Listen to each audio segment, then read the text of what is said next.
about that because she's my favorite person that I love to talk about. So it's March break madness. You guys are scrambling to try and figure out what it is you're going to do with kids. You know what? I'm not saying that. You probably planned a lot of things, but there's lots of stuff you can do. And you can go to our website to find out more about doing stuff during March break.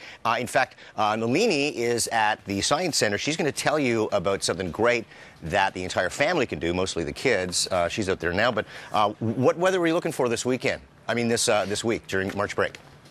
Thanks for that, Steve. Yeah, we just arrived here. I just arrived here at the Science Center, and it's game on. We'll talk about that in just a second. I have to say, the roads aren't too bad. It was a little bit on the wet side, but that's okay. The temperature is well above the freezing mark, so that's good news if you're on the roads. And actually, they were a lot busier than what, well, at least when I headed in. Now, in terms of daytime highs, we're going to dance around the 9 to 10 degree mark. 10 degrees officially our expected daytime high. That special weather statement talking about heavy rain rolling through into the afternoon, the evening as well. That's our Doppler 24. That's the storm system that we're looking at. Thankfully, we are on the mild side, so we're not looking at mixed precipitation. There's your 5-day forecast. The major weather maker today, the double-digit temperatures, and then after that, the temperature starts to fall off. By the time we're into Wednesday, we're barely at the freezing mark, which is not really exciting, but it is what we have, unfortunately. And then Thursday into Friday, we've got sunshine and back into seasonal daytime highs at +3. All right, so that's your 5-day forecast. Enjoy this Monday ahead, even though it is a bit cloudy. We are at the Ontario Science Center, and this here is a brand new exhibit that just opened on Saturday. We've got Matthew here, Ranger. Thanks for joining us this morning. We're live on CP24. We've got some lovely children out early this morning. This is Game On. It is the history of gaming through the years. Yeah, so this is an exhibit that comes from England, from the Barbican Center. It's coming here to Canada for the first time.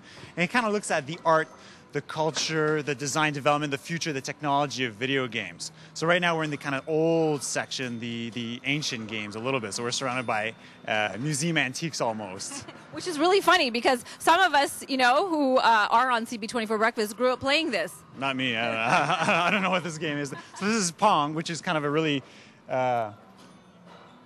trippy retro game. You know, basically tennis or ping pong if you want. Okay, so this is from 1976. Oh no! Oh, did we break it?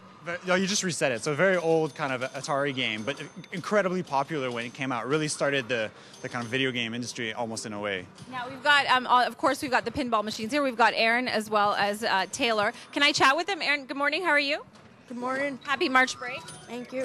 Do you know what this is? It's a pinball machine. Well, that's very good because I asked my son, Matthew, you'd find this very funny. There was a typewriter in a movie we were watching with my 8-year-old, he's 8 now, and I asked him if he knew what that was, and he said no. So. Yeah. So these two, they did not know how to use these pinball machines this morning, and then they started about 5 seconds later. They knew exactly what to do. So they're very intuitive, and these kids are just really good with technology. Yeah. So it's amazing. Do you like this, Aaron? Yes. Yeah, it's kind of fun, kind of different. Kind of. He's not impressed, but he's got 565 points, and we've got Taylor here. Do you like this? Yes. What are you playing? What is this? What is this called? I don't know. She's not sure. Space Riders. It's called Space Riders. Yeah, there you go. So far, so good for March break. Good. Yeah, she's like, yeah, whatever. I'm here. My mom dragged me out. All right, we've got this here. This is one of the oldest pieces that you have in the exhibit. Yeah, these are our museum antiques, really. They're some of the only unplayable, non-playable games that we have here because they're so old and unique. So Computer Space, the red one here, is really the oldest game we have here. When it came out, not really popular, a little too complicated to play, but really kind of a cool thing because of the first commercial arcade game. And you can see here right in the middle, you see that paper. Well, to program games in the old days, there was no operating system, so people just used punch cards, punch holes, and they had to feed it through the computers. So it's kind of some real cool old stuff here. All right, Matthew, thank you for that. We are hanging out this morning at the Ontario Science Center. This is Game On, and there are over 150 interactive games that you could play with your kids while you're here. Steve, it's inside to you. Oh, Nalini, that is just an awesome live-eye you're doing. That is awesome. I'm sorry, there's a lot of geeks around here going, this is awesome. Thanks so much. More from Nalini a little bit later on from the Ontario Science Center. Let me give you a